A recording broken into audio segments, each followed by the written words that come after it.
Revolución Mexicana fue un conflicto armado que tuvo lugar en México, dando inicio el 20 de noviembre de 1910. Históricamente, suele ser referido como el acontecimiento político y social más importante del siglo XX en México. Los antecedentes del conflicto se remontan a la situación de México bajo el Porfiriato. Desde 1876, el general oaxaqueño Porfirio Díaz ejerció el poder en el país de manera dictatorial.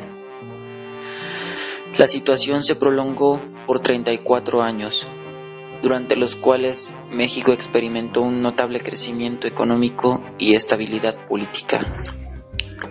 Estos logros se realizaron con altos costos económicos y sociales, que pagaron los estratos menos favorecidos de la sociedad y la oposición política al régimen de Díaz. Durante la primera década del siglo XX, estallaron varias crisis en diversas esferas de la vida nacional, que reflejaban el creciente descontento de algunos sectores con el porfiriato. Cuando Díaz aseguró en una entrevista que se retiraría al finalizar su mandato sin buscar la reelección, la situación política comenzó a agitarse. La oposición al gobierno cobró relevancia ante las posturas manifestadas por Díaz. En este contexto, Francisco I. Madero realizó diversas giras en el país con miras a formar un partido político que eligiera a sus candidatos en una asamblea nacional y que compitiera en las elecciones. Díaz lanzó una nueva candidatura a la presidencia y Madero fue arrestado en San Luis Potosí por sedición. Durante su estancia en la cárcel se llevaron a cabo las elecciones que dieron el triunfo al general Díaz. Madero logró escapar de la prisión estatal y huyó a los Estados Unidos. Y ahí, desde San Antonio, proclamó el Plan de San Luis, que llamaba a tomar las armas contra el gobierno de Díaz el 20 de noviembre de 1910. El conflicto armado tuvo lugar en primera instancia al norte del país y posteriormente se expandió a otras partes del territorio nacional. Una vez que los sublevados ocuparon Ciudad Juárez, en Chihuahua, Porfirio Díaz presentó su renuncia y se exilió en Francia.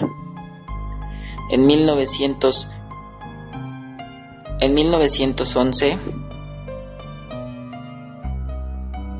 se realizaron nuevas elecciones, donde resultó electo Madero. Desde el comienzo de su mandato tuvo diferencias con otros líderes revolucionarios, que provocaron el levantamiento de Emiliano Zapata y Pascual Orozco contra el gobierno maderista. En 1913, un movimiento contrarrevolucionario encabezado por Félix Díaz, Bernardo Reyes y Victoriano Huerta dio un golpe de estado. El levantamiento militar, conocido como Decena Trágica, terminó con el asesinato de Madero, su hermano Gustavo y el vicepresidente Pino Suárez. Huerta asumió la presidencia, lo que ocasionó la reacción de varios jefes revolucionarios como Venustiano Carranza y Francisco Villa. Tras poco más de un año de lucha y después de la ocupación estadounidense de Veracruz, Huerta renunció a la presidencia y huyó del país. A partir de ese suceso, se profundizaron las diferencias entre las facciones que habían luchado contra Huerta, lo que desencadenó nuevos conflictos. Carranza, jefe de la revolución de acuerdo con el Plan de Guadalupe, convocó a todas las fuerzas a la convención de Aguascalientes para renombrar un líder único. En esa reunión, Eulalio Gutiérrez fue designado presidente del país, pero las hostilidades reiniciaron cuando Carranza desconoció el acuerdo.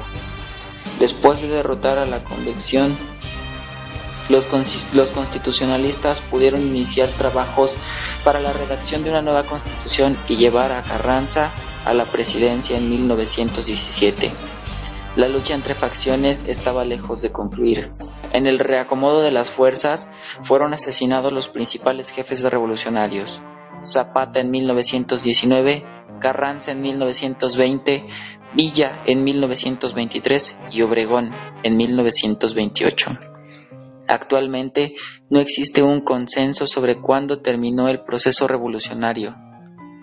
Algunas fuentes lo sitúan en el año de 1917 con la proclamación de la Constitución mexicana, algunas otras en 1920 con la presidencia de Adolfo Huerta, o 1924 con la de Plutarco Elías Calles.